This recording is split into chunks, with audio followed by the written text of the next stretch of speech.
How do we compete with the mindset that homeowners have of you're a scumbag and then showing up and trying to communicate the fact that you're not a scumbag? You guys deal with this? Because you're like, I'm not like the rest. It's like, they all say that.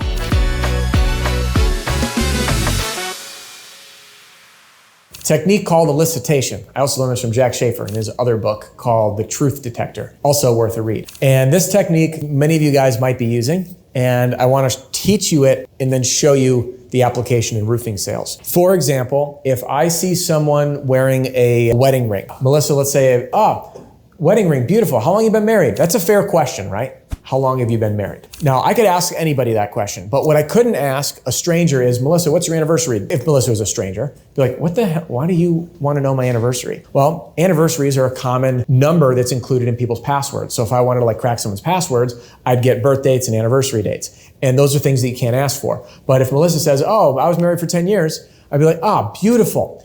Fall wedding, must have been gorgeous. And then either one of two paths is gonna happen. One, she's gonna validate that it was fall. Yeah, it was gorgeous. Now I know it's a fall wedding, okay? Or she'll say, no, it was in the summer, or it was in spring, or it was in winter. So it's using an assumptive statement. So, fall wedding, sounds gorgeous. Actually, no, it was in the summer. Summer weddings, equally as beautiful. A little hot. July 4th, my cousin got married, and it was beautiful. Oh, mine's actually in August. August, it's too funny. My mom's birthday is August 8th. Oh, my anniversary is August 2nd. Fantastic. August 2nd, 10 years ago, I now have her anniversary date and I never asked her one question. Likewise, people validate it. Now, I did this in front of a group without prefacing it that I was training. The dude did it in one question. I'm like, oh, cool, man. How long have you been married? 10 years? Fall wedding must have been gorgeous. Yeah, it was December 13th. I was like, fantastic, we got it. This use of assumptive statements allows us to be bold in sales because if we're wrong, people will correct you. So tell people what they're thinking. That's the application. Here's how that would work. I knock on the door. Hey, Mr. Homeowner, my name's John. And listen, I know you probably want to kick me off your doorstep because you watch the news. You see con artists everywhere, and you think every single one of us is a total snake out to grab your money. Do you think that's what most people are thinking? Yeah, and instead of disagreeing with you, be like, that's right. And Mr. Homeowner, I don't want to blame you. I don't blame you for that. Listen, the reason I'm stopping by today, and then I go into my pitch. So if you open up telling people what they're thinking, changes the game. And it shows a tremendous amount of boldness, confidence, and trust.